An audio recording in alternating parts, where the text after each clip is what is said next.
Hey guys, Dave Anderson here for GlobeTracker. You can find GlobeTracker at rvglobetracker.com, where you will find the very best in engineering and DIY solutions for your overland expedition vehicle.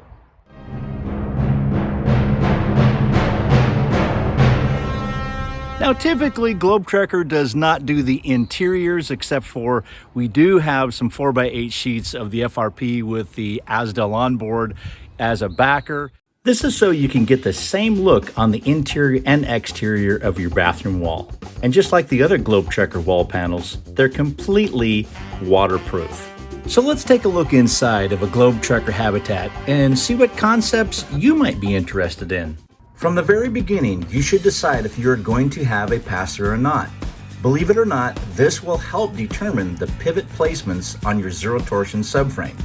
Wherever your side bracket pivots are mounted to the truck frame, it will determine how your habitat rolls in relation to the cab of your vehicle. A habitat with a pass-through should have these side bracket pivots mounted very close to the cab to minimize how much twist difference there is between the habitat and the cab. The further the side brackets are mounted from the cab, the greater the twist differential will be, and a greater sideward stress is placed on the pass-through gaskets. Next, you should determine the size and location of the bathroom shower.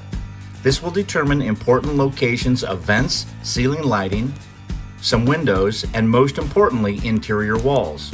All of these items, with the exception of the window placements, are required need-to-know aspects to properly plan your wiring schematic and ceiling wiring preparations prior to gluing the GlobeTracker thermal break aluminum corner extrusions to the ceiling panel. A general wiring guide video is available from GlobeTracker to go over wire planning. A link will be available in the description of the general wiring guide video.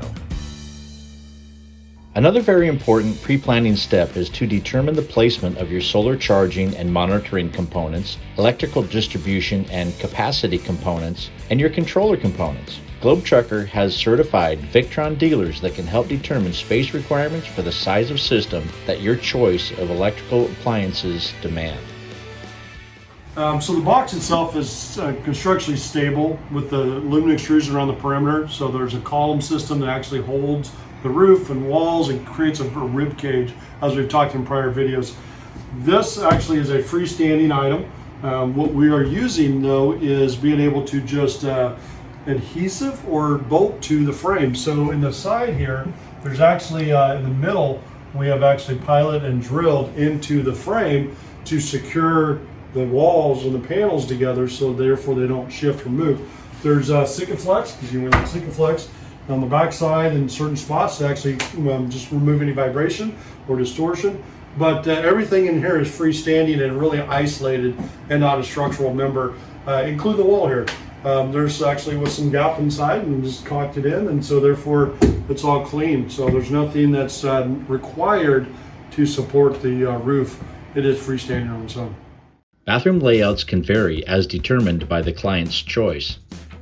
The toilet appliance will also determine if a black water tank is required. If a toilet cassette is used, the orientation of the toilet may need to be specific, and the addition of a utility hatch for exterior to interior access may be required.